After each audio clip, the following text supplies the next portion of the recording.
Ciao, I'm Anna Harsh, professional dancer, author, and host of the Dance Floor podcast, the podcast that offers you advice, tips, and unique ways to find those life lessons that improve our lives. So grab your dance shoes and join me on the dance floor. Hey listeners, and welcome back. Welcome to season 8. My guest today knows her way around a theater, Miss Nancy Caronia. Welcome to the dance floor. Thank you, Anna. I'm thrilled to be here today. Nancy, tell us a little bit about your background in theater. How did you get to be on a stage and maybe to the dance floor itself? Well, I started dancing when I was 3 years old. And I sang Hello, Dolly at 3 years old and thought all my life I wanted to be on stage. When I lived in New York City, I performed off Broadway. I directed off-Broadway plays. I took a hiatus for a little while and got a PhD in literature and cultural studies. And when I moved to West Virginia University about 9 years ago, I dipped my toe back into theater. And since moving up to Pittsburgh, Pennsylvania, I've been performing and now directing. In this spring, I'm directing a doll's house for Heritage Players here in Brookline, Pennsylvania. I had a blast teaching your cast of A Doll's House recently. I can't tell you the last time I've laughed so much and enjoyed myself, especially with theater groups. I love moving with theater students and actors because they really don't hold back. And we had a great time just moving and exploring different ways of expressing this dance that they're going to be doing in the Doll's House. But not every show is perfect, as we know throughout our careers. So today I thought we'd talk about what goes well, and why, and what shows, aren't the best experiences and why that happened as well. Absolutely. And first, I want to say thank you. I made a decision with A Doll's House that the tarantella, which occurs at the end of the second act, is actually much more important to the play than as a moment in the second act, a moment of revelation for Nora. And I wanted all the actors, not just the actress who's playing Nora, to understand the importance of tarantella as a genre and to understand that there were many different kinds of tarantella. So your workshop not only was a community building, a team building exercise, but it also turned them on to this idea that the tarantella is going to be permeating the play, that it won't just be this one moment at the end of the second act. And I have to thank my production team for that, because I went to them and I said, we have this resource here in Pittsburgh, Anna Harsh and the Allegro Dance Company, and I'd like to bring her in because I can teach some things, but if I have the person who's really done all the back work, all the education, I'd like to bring that person in. And they did. And I would have to say, one of the ways that a show is always a good experience is if you have a production team that's in lockstep. If you have clear communication and transparency. And my experience with Heritage Players so far has been absolutely stellar. My stage manager, Greg, and I communicate almost daily, even if it's just a short email to make sure we're both on the same page. He asks great questions. He keeps meticulous records. If I say I need to talk to Declan, our costume designer, Greg has an email out before I've even gotten the whole sentence out. And then I'm connected with Declan. People will message me. People will show up at rehearsal just to talk to different actors. The actors feel like they have more than one resource to talk to, not just me. They can talk to Greg. They can talk to the artistic director, who also happens to be our intimacy coordinator. And I love for this play, especially, that we have an intimacy coordinator, Nicole, who shows up and takes notes and then turns to me and says, do we need to button this and can we choreograph this piece for them so that way they can feel as comfortable as possible and their work then can be done around the choreography. And I love this kind of collaborative basis. For me, that's what makes a good theater experience. If you just want me to come in and be a prop and stand somewhere as an actor, or if I'm a director that's hamstrung by a production staff that keeps things from me, I'm not interested in working with you. I want to be in a collaborative environment. No, and I've worked in those environments where I literally was the only person in the theater taking notes and the rest of the staff just sort of disappeared. And it doesn't work that way. You're right. Communication is number one. I have said this probably on every episode of my podcast, but it's the number one thing. And I think that's why I chose to get my master's degree in communication, because without it, you're lost. I mean, we're not only in the arts, but in any job. if you don't have crystal clear directions and communication, it's just not going to happen. It's funny. I went back, my undergraduate degree, I have a BFA from Hofstra University in theater performance. But then my master's and my PhD are in literature and cultural studies. And part of the reason I did that was because I had turned to writing. I'm a writer. I'm a scholarly writer, but I'm also a creative writer. And I wrote a play called Labor on Broadway for the Working Theater in New York City that starred David Strathairn, right? This is Wow. 20 years ago. Yeah. Yeah. And when I did that, I had to create the interstitial pieces between different plays that talked about work in Broadway plays. And I brought it all together. And then David Strathairn played the narrator. But what I became aware of in that moment for myself was that whether I'm a writer, whether I'm a director, whether I'm an actor, I want to be with people who will talk to each other and be clear and direct with each other. And I find that I remember one experience, and this might be because I had one experience in college where we were doing On the Town. And the set designer, everybody was loving the designs that the set designer had come up with, but nobody realized he hadn't executed any of them. And the tech week of our show, when everything was supposed to be, we were on the John Cranford Adams Playhouse, which was a huge 1,100 seat proscenium arch theater. There was nothing. There was literally nothing, and nobody had checked. And so I think from my point of view, and I was the PR person at the time, and I had literally sold out the theater for 8 performances. Oh my God. And we had no set. So Wow. a week before, people stepped in to fill in, and this person had to be let go. But I don't blame the set designer. I blame, I think it's the responsibility of everybody on the production team that nobody really checked that Right. what he said was happening was happening. So I don't even know if it's about blame. I think it's about responsibility and that we Right. all have to be checking on one another. Yeah. The first thing I do when I walk into rehearsal every night is I look at everybody and say, "How are you doing?" And it's Yeah. not Same. just an offhand, like, "Hi" question. It's I need to know where everybody's at. I want to make Right. sure that everybody is present because maybe I have to do a different warm-up exercise, or maybe today we don't do a warm-up exercise and we run through a scene as a warm-up because somebody's not feeling great. And Yeah. I need to know that, Yeah, we as do the a same director. thing. Yeah, we do the same thing. We circle up and, how are you really is how are we doing? Checking in, communicating with all of your team players, your performers, everybody on your staff has to be on the same page for real.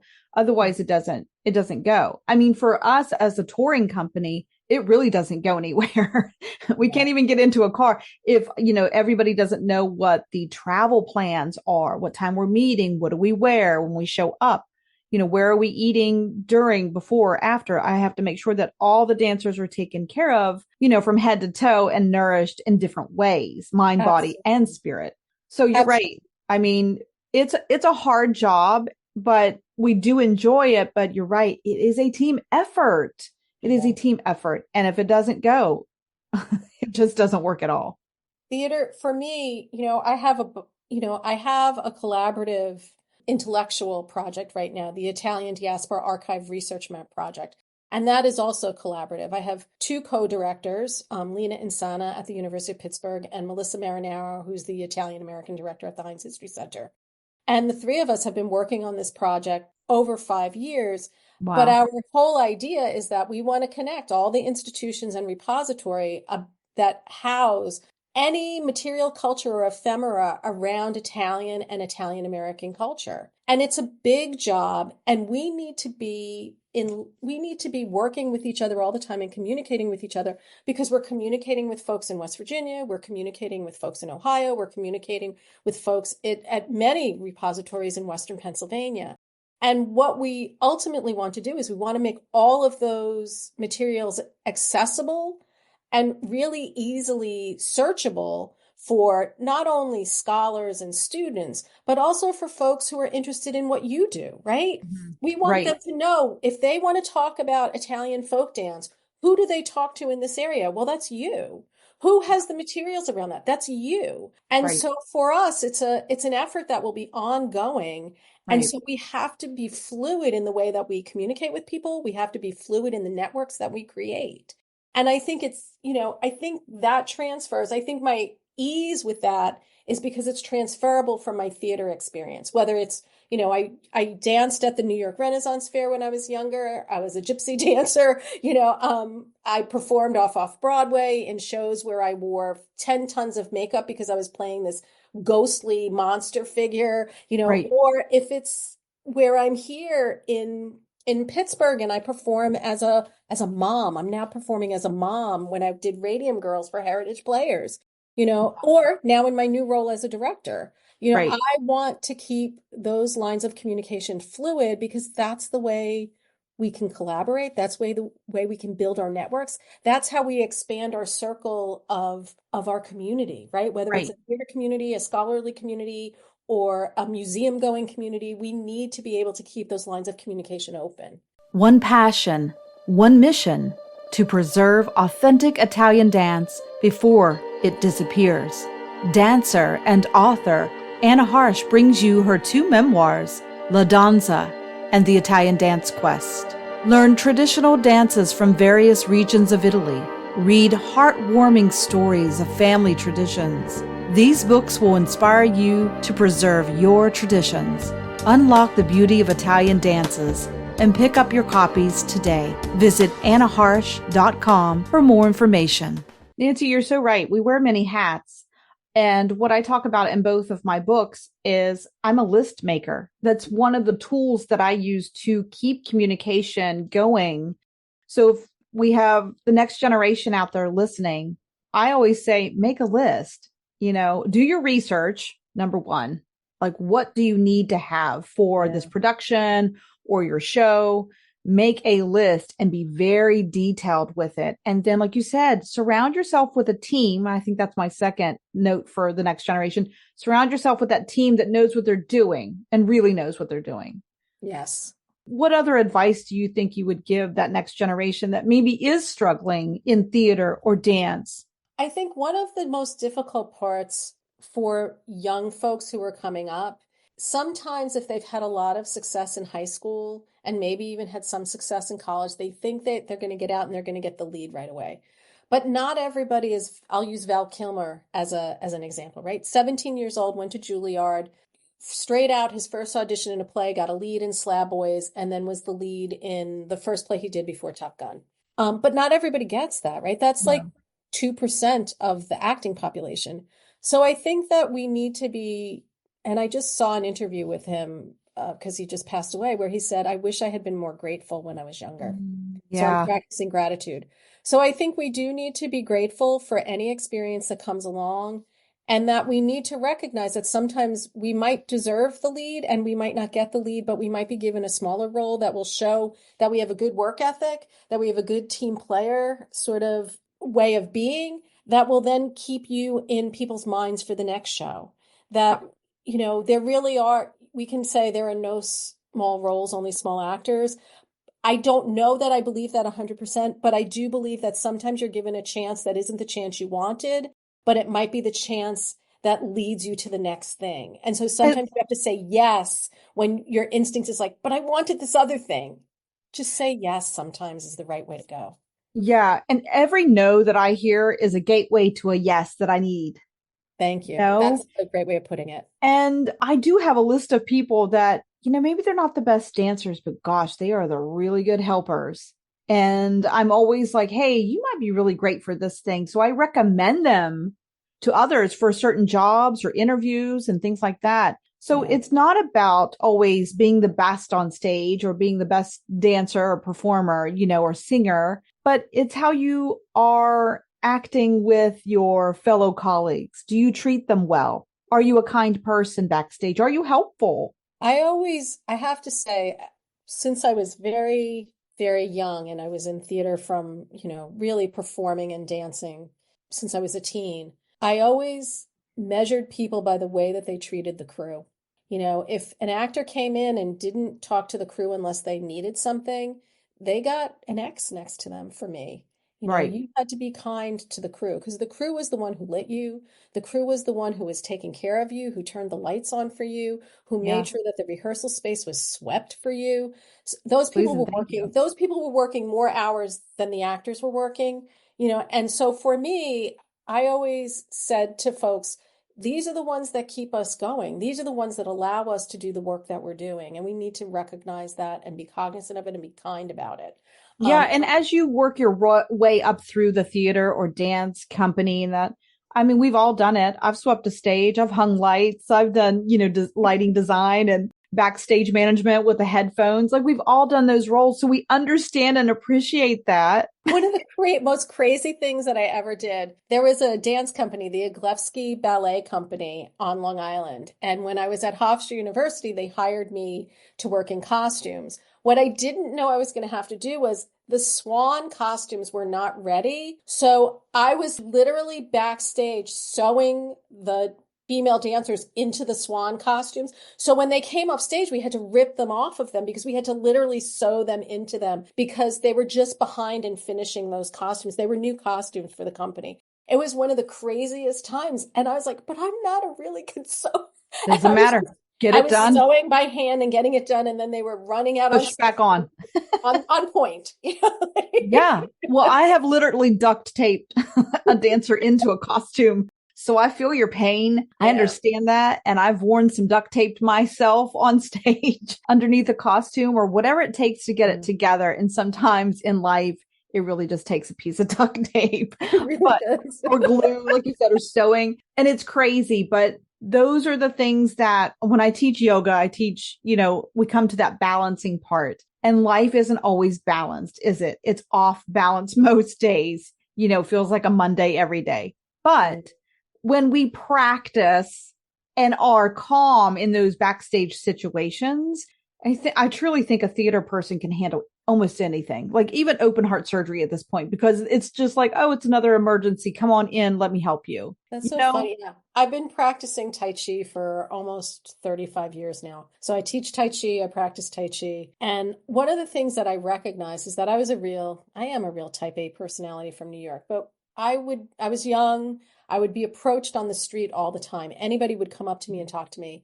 And I got hooked on Tai Chi because in the first 6 months that I did Tai Chi, my whole sense of myself changed and people stopped approaching me. It wasn't that I had aged overnight or anything like that. It was that my energy changed from the Tai Chi. So I've been doing Tai Chi because of that for 40 years. And I've taught Tai Chi at the Lee Strasberg Theater Institute. I've taught for NYU's Tisch School of the Arts. And I tell students all the time, this is a great practice to help you get center. Not because your characters need to be centered and grounded, but you as an actor needs to be centered and grounded. So you know where your character can go off and be unbalanced. But if you yourself are balanced, then you have more options. If you're unbalanced, you have less options for your character. It's so true. Movement is so powerful and it brings so much to our mind, body, and spirit, our health, the way we approach life. Nancy, where can we see this beautiful production that you're putting on A Doll's House? Yes. So the production is going up on April 25th, 26th, 27th, May 2nd and 3rd at 7:30 and Sunday, May 4th at 2:30. And it's going to be with the Heritage Players in Brookline at Seton Hall, right on Pioneer Avenue. And we can get tickets at the door? You can get tickets at the door or you can get them online at heritageplayers.org. But yes, they do sell tickets at the door. And the theater has brand new seats, very comfortable, beautiful seats that they just put in. So the space looks like, well, it is an old like 1950s Catholic school auditorium. And I loved it though. I totally love it. But they replaced those old seats that were original, the hard wood back chairs, with these beautiful, comfortable, real theater seats that are just really luxurious to sit in and come and watch A Doll's House. If you haven't seen this show, what would you tell our listeners about A Doll's House if you're new to it? So I think one of the things that draws me to Henrik Ibsen again and again and again is that, as Stella Adler said about Ibsen and his plays, he does not draw heroes or villains. He draws human beings. So each of the characters in A Doll's House, whether it's Nora or her husband or her friend Christina or even the children, they all have these heroic moments and they all have these villainous moments that make them very human. As I always say to my students and I say to my cast, we're human beings, not human perfects. And it's our job to come into our beingness however we can and to bring our characters into their beingness. So what's important for me is that you get to see a play about how people choose to live their lives and how they become. And everybody on that stage has a revelation, small and big, not just Nora. I love it. Nancy, it's such a beautiful play, and I'm excited for your cast and crew to really shine because I loved meeting them in person as human beings. And if everybody who's listening, go and see the show and check out the theater. It really will move you. And I think to think about your own life and how you are as a human being and what you bring to the stage in your own life, for sure. Yeah. Nancy, Well, thank you so much for sharing your time and your advice with us. I can't wait to collaborate and do more projects with you. And gosh, there's so much to talk about in the future. But I know everybody's had their show that has worked out or maybe not so much. But today, I think we have given some tips. Communication is the key. Make your list, do your research, and gosh, just be nice. Amen. Amen. Thank you so much for spending time with me today, Anna. This has been such a lovely pleasure. Well, don't forget to like, share, and subscribe. I'm your host, Anna Harsh. And until next time, keep moving on the dance floor.